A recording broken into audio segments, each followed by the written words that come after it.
All right, so Okay. this is the Twitch Take it up a cast. notch. Here we go. Yeah, welcome to the Twitch cast. It's the end of June, and we're here again.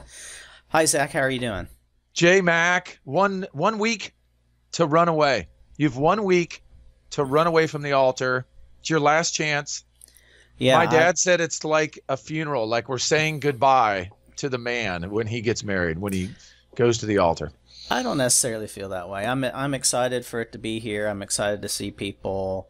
I think the stress of trying to please everybody and all that and that kind of stuff really makes you curve a direction of, hey, we're still going to get married at the end of the day and whatever. So I'm more excited to be on the beach in a little over a week Yes. than Yes. than the wedding itself, but I'm excited. So So the next Twitch cast, we'll have to see some tan lines. That's what we expect. okay. All right. We're gonna have a tan line. We're gonna have a tan line. It could be tank top tan line. I don't care. I don't care if you go one piece, two piece. I don't. It's up to you. It's your choice. Gonna have to get the copper tone out, or do like what you do, is just sit on the beach until you're lobster. Just singe it. That's singe it. No, I don't recommend that at all. It is not unless you do it the last day. It is Right. not. It's not Ruins the right your way. vacation. That's right. Well, we haven't been on in a while. We say that, but once a month is not bad. As much stuff as we have going on, and these shows can be completely packed with content, and we really can dive into a lot of things that are going on, almost like our weekly meetings that we do with the staff, where what's happened since our last Twitch cast, what are we doing now and what are we looking forward to in the future? That's kind of what we do with each of these. But, the one thing today, we're going to do a couple, it's really just going to be two sections. So, existing centers, anybody that's out there that's been running for a while, this first 10 or 15 minutes, you can just fast forward it if you want. We're really going to dive into part of my problem is the last few weeks, there are now 10 to 15 people contacting us a week that are looking at consulting packages with us and getting started and wanting us to help them get open. And there is this list of questions and misconceptions that they have in their heads. And they claim to have watched our Twitch casts in the past. And I know we've talked about a lot of these things in different episodes, but today what I want to do is blow through, a dozen of these misconceptions when you're getting ready to look and open a center, to just get everybody started on the right foot and save us all time is really what it is, from us having to get our staff involved with discussions that, you should be far past a lot of these misconceptions if you're thinking about opening a center. So again, if you're existing center and you want to get to some meat with ggCircuit news, upcoming stuff, and we're going to talk about our my E3 trip, a little bit about our London trip and things in a minute. So right now we're just going to jump into, let's say it's the top 10. It's probably more than 10, but the top 10 misconceptions when you start and open a center. All right. So number one, I promise you that this happens 90% of the time on startup owners. When they start their conversations with us, they'll start it out as like, I'm so excited to get to know you guys and have you guys, share with me some examples so I can finish my business plan and go to the bank for a loan. And as soon as they say that, like those of us that are veterans in the industry, been around a while, and I think most business owners would think the same thing. It's kind of like if you say to yourself, I'm going to open a restaurant and I'm going to have this great idea and I'm going to go to the bank and get a loan. It's really hard to go to the bank and get a loan for a startup business. So what I did was, I did some other things on my next point when we talk about some costs, but you got to compare that to an existing franchise or starting up a business for a proven model like a Subway. When you go to a bank, you can probably have a better chance of getting money for a Subway, but they still have all kinds of requirements for your net worth and your personal ability to pay back that loan. So don't think that the world's greatest business plan is going to be plopped down on a bank desk and they're going to say, oh my gosh, that's a great plan. You've thought of everything. Here's $250,000. Go open a store and let's make money together. Like a bank does not want to be your business partner. A bank wants to make sure that beyond a shadow of a doubt, they're paid back and they make interest. That's their job. So they're going to loan money on real estate, maybe some equipment, but not really, and net worth for you as an individual and your ability to pay it back if the business fails. So if you want to borrow $250,000, then you've got to be able to pay back $250,000 if that business fails. Can you do that as an individual with your personal net worth? If not, that's what I always tell them. You got to go find a partner. You got to go out and you got to find a partner. So first one is, don't start thinking you can go to a bank and get a loan. Second one is, I'm going to build a plan around my funding ability. Like what I tell people is, don't build a plan around your funding, build your funding around your plan. So a lot of times, they'll come in and they'll say, okay, I've got $75,000. What can I build for $75,000? That's the wrong way to get started in any business. It's not about, I have this much money. It's not like an investment. I want to invest $75,000 in an esports or a gaming center. You need to, if you're going to open a store, you've got to plan that store out, irregardless of a beginning number in your head. Like we even tell people it's somewhere between 150,000. It could go over 500,000. We're working on 750,000, $1 million plans right now with some of our clients. So you really can't decide how much you're going to spend before you build the plan. So here's an example. So Subway, I just pulled this off the internet. So Subway offers their franchises. It's between 116,000 and 263,000 to open one. And again, they have to have that range because you open up in the Mall of America versus you open up in my little town here in Indiana. You're going to pay way different rent and way different build out costs. There's a lot of things that fluctuate, but it's in that range. But you also have to have a net worth between 80,000 and 310,000 and a liquid cash of 30,000 to 90,000. Like, you can't even go to a bank and borrow money, all the money to open a Subway. You have to still have personal money to buy a Subway franchise. And it's that way because they've got the plan in place first, and then they fund it based on their plan. Another example I'll give you is we're talking to a family entertainment center chain that sells franchises for trampoline parks and other things. That model that they do, they've got 50 of them open. They've got another 50 they've already sold. They open up $2.5 million it takes to open one of their franchise locations. If I'm dead set on opening a trampoline park or a family entertainment center, and I say I've got $210,000, I'm going to open a trampoline park. How successful is that going to be compared to if I've got the ability and the net worth to have $2.5 million and I open this franchise and do it the right way at the scale it needs to be done so that it can make money in a proven model?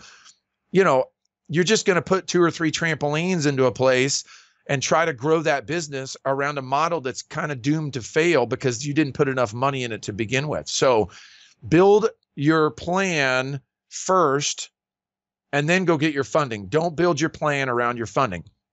Next one is this, and these are all, I wrote them all as statements. So next one is, I have a great location. I hear that all the time. Like, don't worry about it, guys. I have a great location already locked down, and there's so many problems with most people's idea of a great location in our business. And there's so many problems, a lot of people that aren't business owners that don't think about things in a business aspect, So for example, I got a really great deal on this spot. Some red flags should go off. I'm not saying that some people can't get a great deal, but if you're getting space for like $12 a square foot a year versus space that's $24 a square foot a year, you're probably getting what you pay for. So I just had a meeting yesterday with some partners of mine in an old company that I sold some stock to. You just said I stole some stock. I stole some socks. So one of the things they do is they do franchises in Arby's and other food businesses, and they're doing some wings, etc. And they own 3 of them right now. One of them is performing poorly, and they know it's entirely based on where they went. They found a good deal, and against their better judgment, they went with that location. Where their other wings, etc., in other locations where they're paying a lot more for rent are performing financially way better than the one they got a good deal on the rent. There's a reason why you get a good deal in real estate, whether you're buying it, whether you're leasing it or renting it or whatever. The deal is you usually can tell the location is probably not good. The other one is like, oh, but it's near a college or it's near a high school, or I'm going to serve the college market. Like I hear that a lot. And again, it looks good to those of us that, I'm not saying these are bad ideas. Really smart people have these ideas and come to us, and they just haven't experienced what we've experienced. So our failures can help them not make the same mistakes. So we opened a store in Bloomington, Indiana, and we were going to focus on Indiana University students. That was our idea, to open up an eBash in Bloomington, Indiana. And we never were able to really reach the college students. And I say this all the time, college students, their order of priority for their money, this is the first time they've been in charge of their own money. They're out of the house. I'm in charge of my money now as a college student. The top three can rotate depending on if you have a girlfriend or not, but it's usually beer, pizza, girlfriend. It could be girlfriend, pizza, beer. Like college students are really concerned with that. They get their social interaction and gaming in the dorms or in the houses that they live in. I guarantee you they're getting that 4 of us sitting together social aspect of gaming. Now, you could do tournaments, you can bring them in for special nights, sure, but they're not going to be the core of your business. So, so many of these things that I feel bad that these people have really thought this through, and then they call us and they want some advice on these things. And I have to tell them one by one, it's the wrong idea, or that won't work, or we've tried that. And unless things have changed in the last 3 or 4 years drastically, and I don't know about it, that's probably not going to work. All right. Next one is, and this one's not really anything, but it happened in a couple calls in the last 2 weeks. So I wrote this down, like, my passion is gaming. Like they'll come to us and they'll say, but this is what I really want to do. Like, my passion is gaming. Your passion could be food. Your passion could be working with kids. Your passion could be teaching or whatever. Like, passion is a big part of it. I'm very passionate about what I do. That's what drives me. That's what gets me excited. That's what, the last 14 years of running this store that I'm sitting in today. And the reason why it's still here is a lot of it is my passion about it, but it's also a lot of intelligence and business chops that have come, and I've learned a lot of them by mistakes over the years, that makes this thing run. Passion is not the right reason to get into business. Passion is entirely a big part of being successful in that business. You have to love what you do, but you really should not start the idea of like, I'm passionate about doing this, because I can tell you, and I tell this to people all the time, and a call this week, a couple guys were like, but I know a lot of these centers make over $500,000 a year. And I said, well, that's funny, because I don't know hardly any that make over $500,000 a year. I might be able to name 1 or 2 that name, in our 14 years, we had 1 year we made over $500,000. We had 1 year of 14 years, and that was 9 years ago. I haven't been close to $500,000 a year for this store's sales in 8 or 9 years. So, don't just be passionate about gaming and think that's going to translate into making money. Sorry, I'm talking real fast, and I'm trying to be as pointed as possible so we can grab this clip and use this. So a lot of guys can use this as their startup stuff, but feel free to jump in if I miss something on any of these points. All right. Next one is, I will start with 20 systems and then I'll add more as my business grows.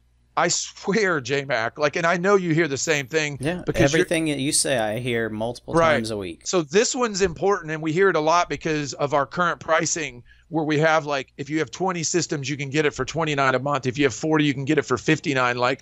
For some reason, we hear these people come to us, and it's usually based on funding. Again, I make my plan around my funding, not make my plan first and then figure out how to fund it. So what they'll do is they'll say, okay, I've got $60,000. How many systems, some build out or whatever? Okay, I can start with 22 systems. So it never works. It never works. The only way it would work, and this is a huge asterisk, but the only way it would work is that we're talking to some family entertainment centers that have all this income and all this staff and everybody that runs their existing business already. So they could drop 24-ish systems into one of their family entertainment centers, and that could work. But the only reason that works is they have a huge food and beverage part of their business that they run. They have laser tag, they have redemption games, they have bowling, they have go-karts, they have mini golf, they have all of these other things that they have revenue coming in for to pay their overhead, their rent, their utilities, and their staff. You cannot make a standalone business. And a lot of them too will open up and say, but I'm going to do PC repair, but I'm going to do iPhone repair. I'm going to do those other things. That's a real slippery slope. I've got somebody that's been in an iPhone repair business for like 10 years and they're successful. They can open with 40 to 50 stations. I think they'll be okay because they've already perfected that. If you're just getting in business and you think you're going to open with 20 stations and do PC repair and make money, it's not going to happen. You know, like I feel like on a lot of these calls, I'm a dream crusher, but I'm telling these people a lot of times, if you have $50,000 and you want to open a store, go to your kitchen table, get out a pan, get a cigarette lighter out and light it on fire. Light that pile of money on your kitchen table on fire and watch it burn. Maybe have a couple drinks around it, celebrate or whatever. And then at $50,000 burnt away, and you just saved yourself the exact same thing, plus probably another $50,000 in debt on top of it, and stress and anxiety of a failed business.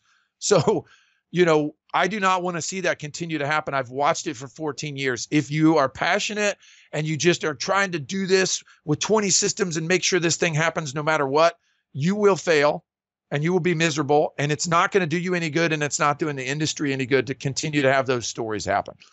All right, next one is, but I can get 500,000 gigabytes of internet for $99 a month. Like, you know, like they come into these calls and they're like, but, you know, like, oh, I'm right here and I'm going to get this really good deal. It's kind of like location. It's kind of like rent. If you can get that good of a deal on internet, it's probably not the right internet for your business. Home internet, even business level internet that's priced in that range, is not the enterprise package that you need, so that you're not coming off of a shared node with a bunch of other users in that network right around your business, right around your home, or whatever it is, whatever package they're selling. I ran an ISP. I started an ISP, was one of my first businesses 20 years ago. ISPs generally pay for bandwidth $3,000 to $4,000 a gig wholesale. Okay. That's what they pay to connect their networks into other networks. That's all the internet is that people own networks and they connect to each other, and there's a cost of connecting those networks. There's no magical pipe of internet that sits out there that somebody owns and they sell. They're selling you a highway access to everybody else's highway access. And if you're paying that amount, $99 or $199 or whatever, and you're getting a gig, you're not getting a gig. You're sharing a gig with a bunch of other people.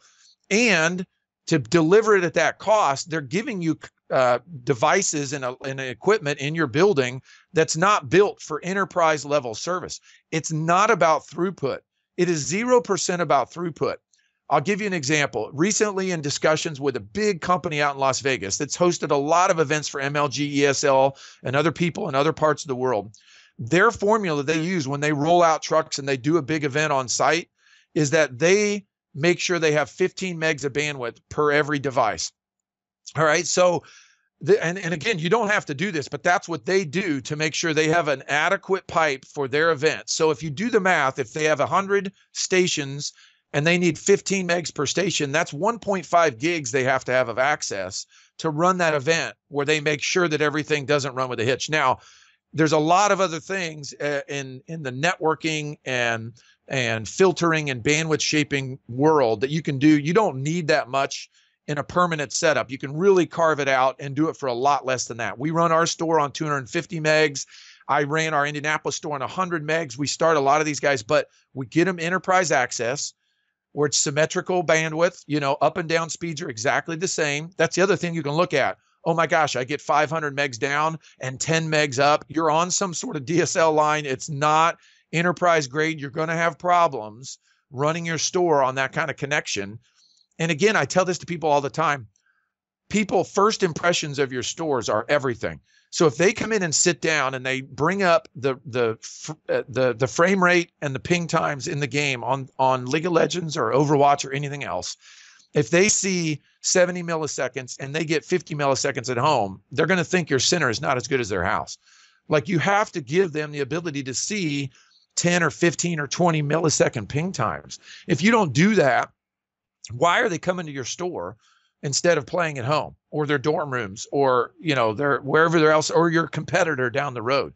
You know, you've got to take that in consideration on first impressions. So chances are, if you think you found the world's greatest bandwidth, and it's the cheapest ever, there's a catch, just like everything else in the world. All right, next one. I'm going to do PCs, but I'm going to put 2 Xboxes in and then see how it goes, and I'll add more Xboxes later. This is kind of the same thing as making sure you have enough stations to make money, but I can tell you that if you just put a couple Xboxes in, nobody's going to really use it. You're a PC center, and you got a couple Xboxes for random people that might show up to want to use them. If you really want consoles to do well, you've got to do 16 or 20 minimum per console, and maybe more than that. Because if you want to have a group of teenagers come in that love to play Fortnite on the PlayStation, they may come in as a group of 6 or 8 or 9 or 10 or whatever. You know, what are they going to do with 2 Xboxes or 2 PlayStations in your store?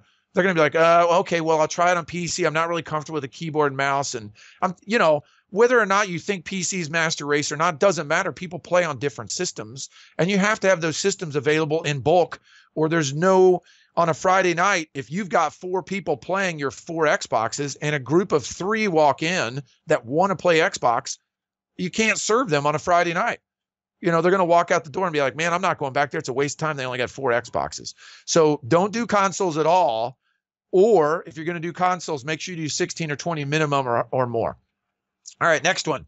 This is one of my favorite ones. And it's a hard one to define, but my buddies and I can do all the work, so we really won't have any payroll.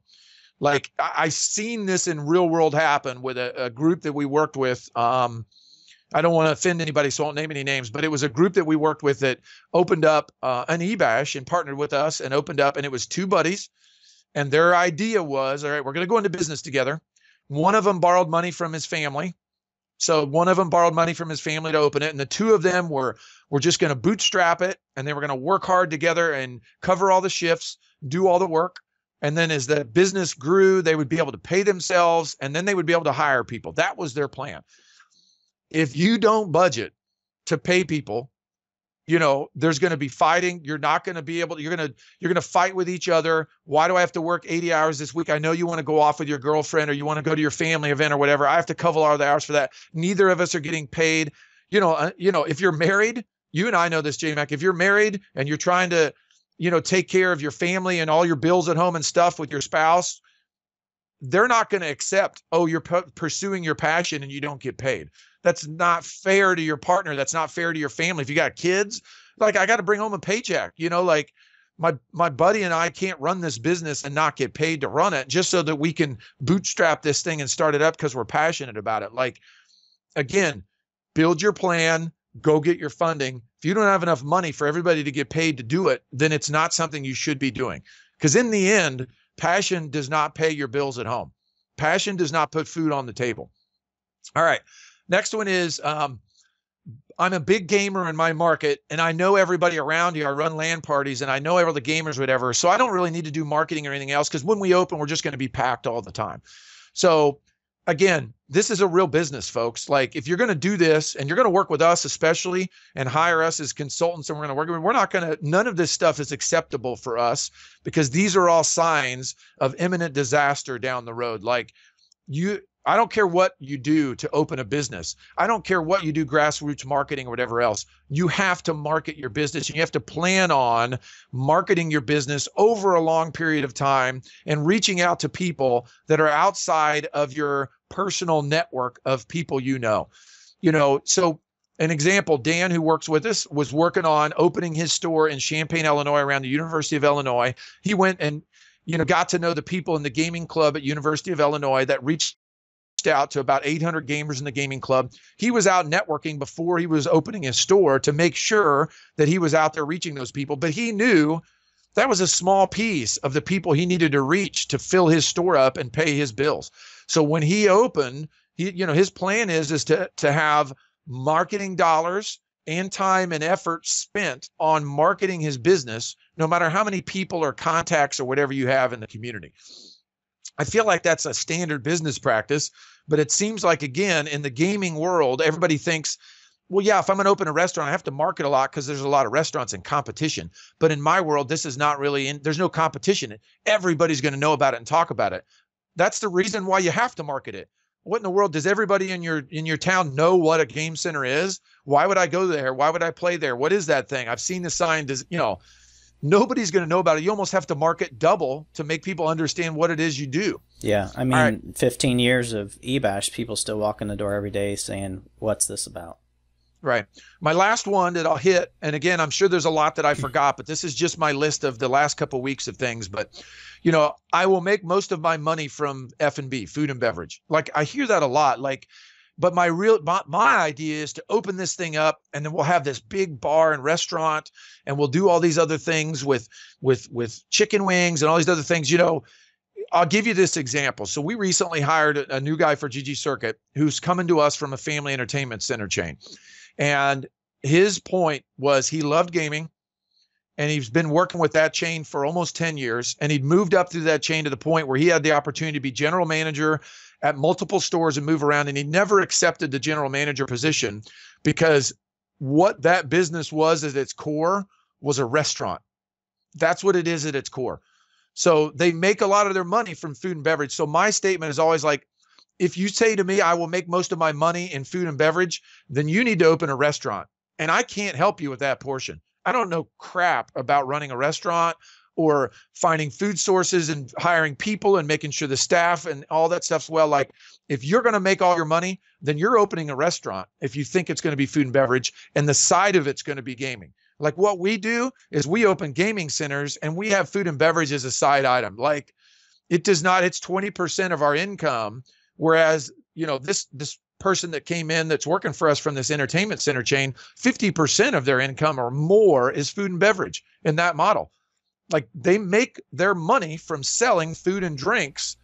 And then all of the entertainment stuff is what to do while you're there eating and drinking. Yeah. So, plus our food and beverage is just side packaged stuff. We don't do any food prep. We don't have a kitchen. We don't have staff that make food. It's just buying it from Sam's and putting it on the shelf.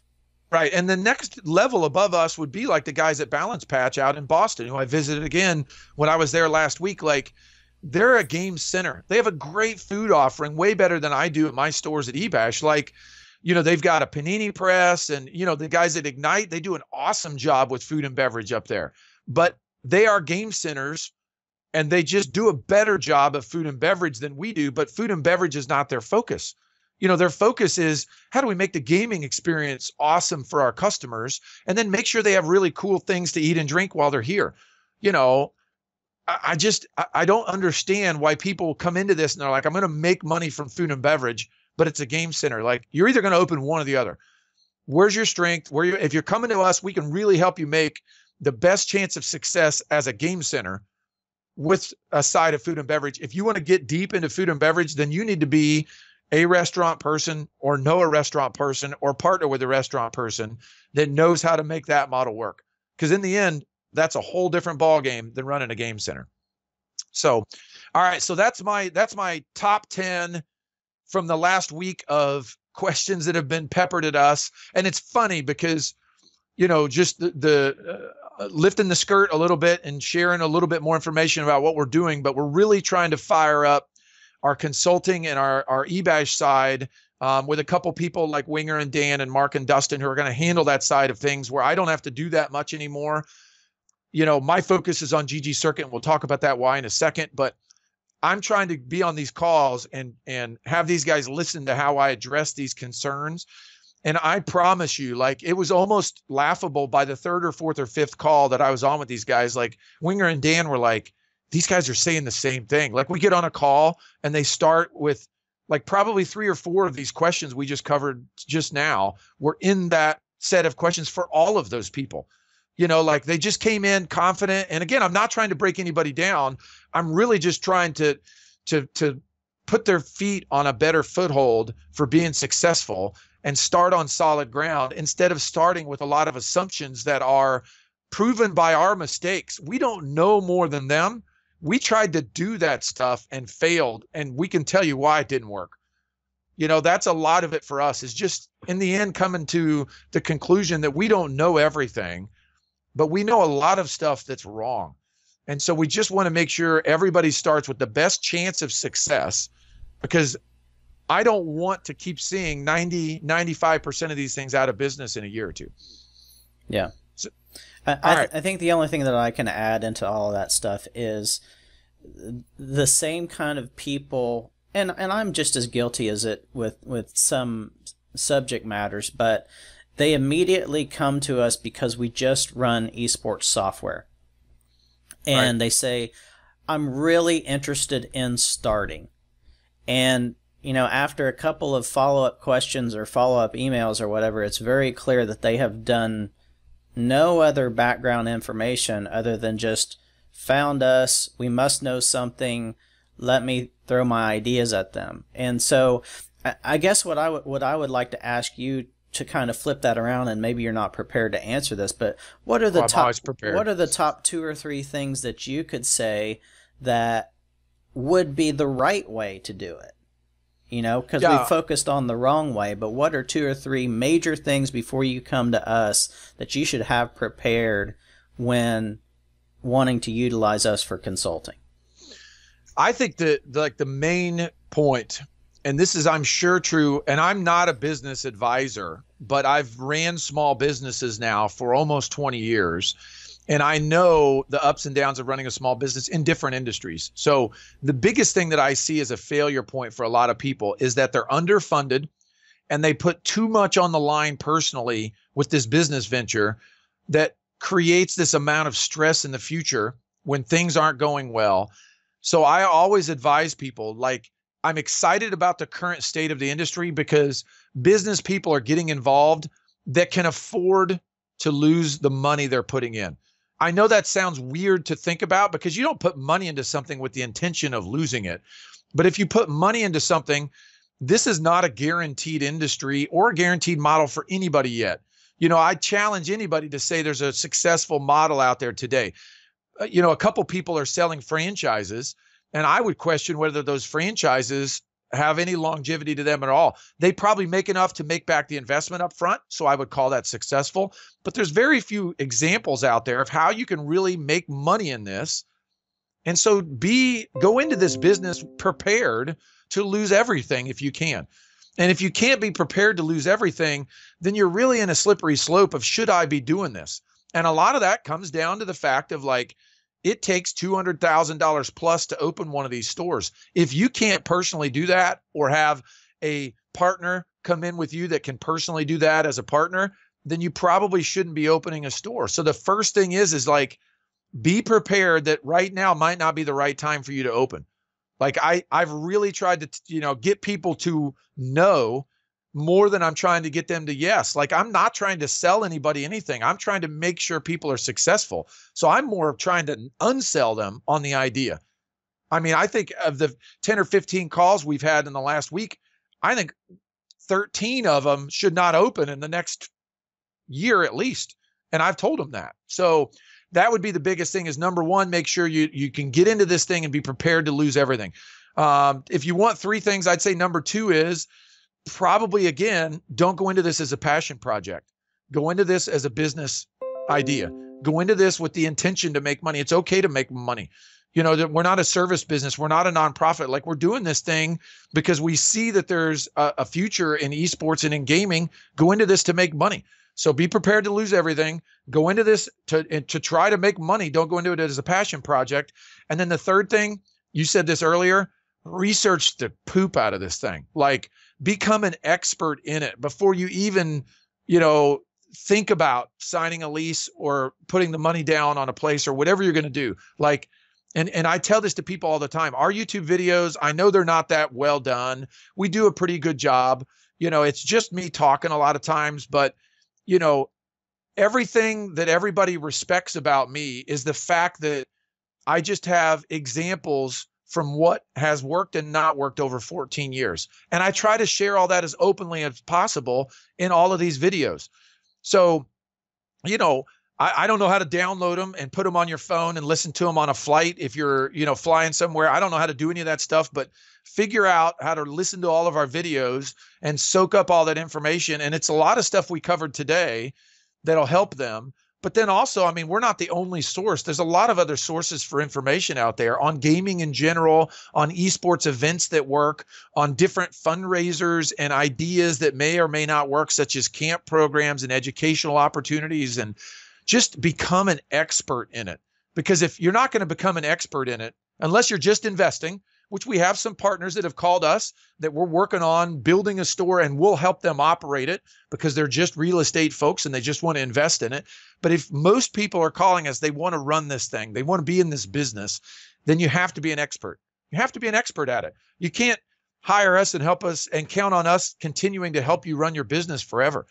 Like, we're just trying to get you started, and then it's up to you to take the keys and run with it. So, all right, let's talk about industry and interesting news, because I know you got a thing coming up in about 12 minutes that you've got to go to. So E3 trip was awesome. I'll share with some people some of the cool stuff we did with Fortnite, but they had a crazy cool booth. I got KL Smith, who's the esports operations manager, I think is his title now. Used to run one of our stores with us, lived in my house with me, he and his brother, and another guy that's working with him at Epic. So he got us some tickets to go to the Pro-Am event, which was awesome. We got to go to the Party Royale that night, which was amazing. I'm a huge Fortnite fan. I play all the time with Janine, my wife, and my son, Xander, and some of the other eBash guys that I've known for years. We get together and play quite a bit. But, I got to meet with KL and learn a little bit more about their $100 million prize pool and what their ideas are behind the grassroots theme of it, which was cool. I can tell you we're working on some things with them. It is not a fast process. Their timeline is things will start in the fall of this year and lead into a big event that will be in 2019, maybe around E3 time in the middle. They don't even know yet. They're still lining it all out. But I know exactly where our opportunity is as a network of centers and how we can do some events that will allow us, I think, to have some qualifying spots at our stores to go and attend that big event later. So stay tuned for that. We're working hard at it. We'll have, meetings with them. I'm sure I'll head down to Epic, meet with KL some in the next couple months and really outline where we can help, because I'll give you an example. He came to us and I met him because he had a Gears of War team. There was him and his brother and a couple buddies, and they would travel around to Midwest regional events to try to win little bits of pots of money to have enough money to go to the bigger events. He wants Fortnite to be able to provide a path for those type of players to reach out and make it to bigger events. So you don't have to have a team. You don't have to buy a $20 million franchise in order to have a team in this event. Like, you can go to regional qualifiers as anybody in the world, like as any person. You don't have to be known or well-known or anything. You go there and you can work your way through some sort of system that has funding behind it, so that you don't go to an eBash Gears of War tournament and win $2,000. You go to an eBash Gears of War tournament and you win $25,000. That's their thought, is that will help fund those players that don't have a chance on their own to make it to another level. And again, there'll still be sponsored teams, I'm sure, that have players on it that are funded to travel around and go to these qualifiers. But what about the guy that can't travel around yet? He's got to have a chance to go win some money at one of these events and get noticed and then get picked up by a big brand. So cool stuff coming from Fortnite. Had a great meeting with Blizzard. We're looking at doing some things with them. I'm not promising anything in the near future, but I can tell you that the League Unlocked stuff with Riot, Blizzard also does that program in Asia. Riot does that program in Asia. They're trying to figure out how to bring it to North America. For all the other centers around the world, Blizzard is looking at doing it with us in multiple regions to start. So, it won't just be North America. They don't do anything here. They'll do something with us in North America. It'll probably be Overwatch and Heroes of the Storm first, because those are already functioning in Asia as a part of the program, but they want to bring a lot more of their games into that program. I can tell you that the model for this will be eventually a fraction or a charge from them for this extra content in your center, because that's how it works for them in Asia, and it does extremely well for the center and for Blizzard. So I don't know what that's going to be. We're working out the cost, but I can tell you there's a price per hour. Like, if you play a Blizzard game in this special content in Asia, there's a price per hour that's skimmed off of that goes to Blizzard to fund this program to be in these centers. So that will be the model that Blizzard looks at. And we don't know what the model is for Riot yet either. Riot's model is also similar. They charge for it in Asia. They aren't sure if they're going to charge for it in North America or other places. But in the end, let's be honest, I would love for our program to generate money to go back to them, because then that will reciprocate back to us the amount of effort and exclusivity and programs they give back to our stores. So don't be afraid if we have to give them 10 cents, 20 cents, 30 cents an hour for access to this exclusive content, because it will drive people to your store and it will increase your utilization and you will make more money. It's just a circle of life. Simba being held up. We have to be able to pass the buck from one to another. We can't always expect people to just give us stuff because they think we're cool. Met with multiple new owners from around the world. They're opening up chains and centers all over the world at E3. That was great. We met with BenQ, SteelSeries, Super League Gaming. We met with a lot of other partners while we were out there. People are excited about what ggCircuit and ggLeap are doing, which gets me to my next thing, which is the most exciting thing that a lot of these partners have right now is ultimately access to the players in all of our stores for their events. So take example, Super League Gaming. They do events and they run events at their movie theaters and things once or twice a year. They like location-based events, and we have locations and we have players, and they would like to figure out a way to work with us and reach those players. We just completed, it's official. We'll have a press release going out in the near future. We just completed our funding in May. So congratulations, JMac. It's official. Like you said, before we got started, this is a weird time for us because we just, I don't know how much we'll share in our press release about details about it, but we are fully funded for development for a long period of time. And we are now able to go back and set up a system that's different than what we've done before. And so what I wanted to share with everybody is just an example of how we've ran things the last 3 years as we built this. So most of you that know, we did ggCircuit first, and we charged that and partnered with a couple other software providers for the management software. And whatever we brought in is what we spent on development. So we would have months where we'd bring in $800 and we'd spend $800 on development. We'd have months where we'd bring in $8,000 and we'd spend $8,000 on development. Then we decided we needed to build ggLeap because we could not deliver to the players and the centers the right product. We wanted to deliver them. So we started building ggLeap from the ground up at the beginning of 2016, and we started the Pioneer program. So we funded ggLeap through a lot of great centers that have been around forever that saw that need and came in and pre-bought access to this software for years to come in a Kickstarter style funding round for all of 2016. So 2016 was funded by the Pioneer program. All right. We continued it on in 2017 to an extent, but we really started early access in 2017. So then the 29s, 59s, 99s, we came up with just a simple pricing thing for 2017 for early access. And again, through 2017, we started getting some deals with Alienware for Best Buy, through other partners where we're doing bigger deals. Anytime that money came in, it all went to development. Like we spent no money on building out the business side, the sales side, the support side. We just bootstrapped all of those things and worked our butts off to make sure all of our development could be done. And literally this is how we did it, folks. Like we would come to weekly meetings and here would be our list of the roadmap, and we'd had it all spec'd out, how much each piece would cost. And based on what we had in the bank account, we would pick the next thing that was the most important that we could afford to do and put it on the roadmap. And a lot of those things weren't super sexy things that we were doing because we had to build this foundation first. In my eyes as the CEO, we have 3 months left of unsexy foundation stuff we have to finish. So we have now set a date of October 1st for our version 1 release where we will leave early access and we will go to our first full version, and it will be a simple pricing plan per client that you connect to us.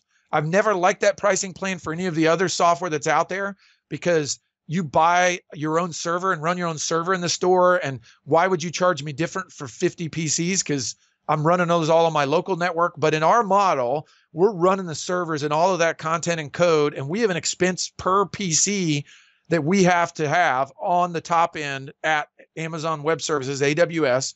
So our model just makes sense to charge per system, and it's a lot simpler. Because some people come to us and they have 16 things and they pay for 20 and they're like, why do I pay for 20? I only have 16. Or they have 21 systems and they all of a sudden have to pay for the 40 PC license instead of the 20. This is the simple, easiest way to do it. You connect a client to us That's what determines how much you pay to us every month. So that will all be automated and done by October 1st, along with a list of other things that most of you have seen is in progress over the past 3 or 6 months. Those will be finished, and all of those things will be part of our new admin, all of the pieces for the point of sale, the reporting. Just there is a ton of stuff that will be done by October 1st, but it's all ggLeap and center related items. Like what we're making the decision on is that we're minimizing our player facing development to finish that foundation and have it ready to go, so that Q4 this year we'll start adding back in development on the player side.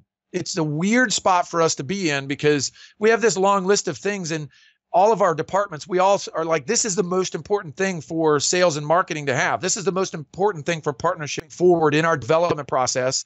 Line out, and we're just doing it a quarter at a time to begin, because, you know, we still want to be flexible. We want to be fluid. We want to take opportunities as they come in. But I want our dev team to know July, August, September, here's what they've got to get done for October 1st. And then during that quarter, we can be planning out our development for Q4. So you're going to see a lot of stuff come out in the next couple weeks about our fundraising round, our new development schedule. We'll be very, very open about what our plan is. If you have any questions, let us know. The last two things, because I know you got to go, J-Mac. Last two things, we're still looking like we've started some reseller programs in other markets. We've tested them out in a couple different regions. It works great for both us and the resellers, especially in other countries where we don't have a very good base of support for that local language, that local culture, that local economy to be able to figure out how we need to sell it there. And we're also doing some bigger joint venture partnerships in different countries. So if you're a bigger business and you own a chain of stores, or you're interested in investing in a certain country, we have joint venture JV opportunities that we're exploring. Let us know if you're interested in any of those things. Contact us. You'll get your way through to myself or Mark or one of our biz dev folks to talk about those opportunities. But I appreciate it, J-Mac. I know you've got a meeting to run to. I'm sorry we started late. You know, I really wanted to cover the new stuff at the beginning of the call so that we can cut that video out and handle a lot of incoming questions for us. And we have a lot more to talk about for ggCircuit and ggLeap. So we'll jump in. Next week's a holiday week, and you're married, then you're gone. But the week after you get back, we'll do another show, and we'll dive into a lot more details about what getting to version 1 is going to be like. Sounds good. Sorry, buddy. I know you're multitasking while we're doing this, but I appreciate you. Yeah, no problem. Yeah, no, and sorry, I had to mute my microphone for a second because of noise. But you know, even though it's unsexy, it's unsexy for a reason, and it's just it will change the way we do things in so many ways. So, you know, I know everybody's hanging on the edge of their seat for this feature and that feature. Time will fly, and before you know it, we'll be peppering you with stuff, and you will be praising us as the software gods. No, I'm kidding. Oh dear, no, right. No. Hopefully they'll be thanking us as their partners, making all our businesses that we're running, like my store I'm sitting in today, more profitable, and bringing in exclusive opportunities. And we'll still have some. So I'm getting attacked by a fly. It must be time to stop. But we'll still have opportunities, and we'll do player side events. I mean, we'll have season 8, season 9. Like, things are going to be happening, but new development on the player side will start in Q4. We're finishing ggLeap, and we're getting all that automated and ready to go by October 1. Yeah. All right. See ya. Cool. See you, buddy.